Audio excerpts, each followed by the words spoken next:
Hi செல்லம்ஸ், கன்சென்ட்ன்றது எந்தூசியாஸ்டிக்காக இருக்கணும்.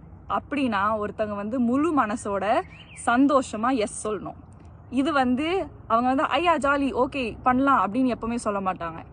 அது நல்லா விளங்குறதுக்கு அவங்க வார்த்தையும் சரி அவங்க பாடி லாங்குவேஜும் சரி ஒரே மாதிரி இருக்கணும். இப்போ வந்து அவங்க வாய் பேச்சில் எஸ் சொல்லி அவங்க உடம்பு வந்து அப்படின்ட்டு இருந்ததுன்னா அது எஸ் கிடையாது.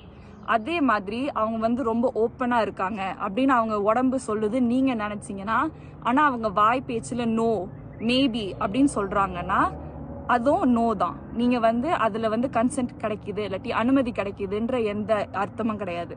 ஃபார் எக்ஸாம்பிள், இது வந்து செக்ஷுவல் வயலன்ஸுக்கு ரொம்ப ப்ரெவலண்ட். என்னன்னா, ரேப் ஏன் நடக்குது இல்லாட்டி நான் வந்து அவ இந்த மாதிரி ட்ரெஸ் போட்டிருந்தா அதனால தான் அவ எஸ் சொன்னான்னு நினச்சேன் அப்படின்ற பேச்சு வரும்போது அவங்க வாய் பேச்சில் எஸ் சொல்லியிருந்தா தான் அங்கே வந்து எஸ்.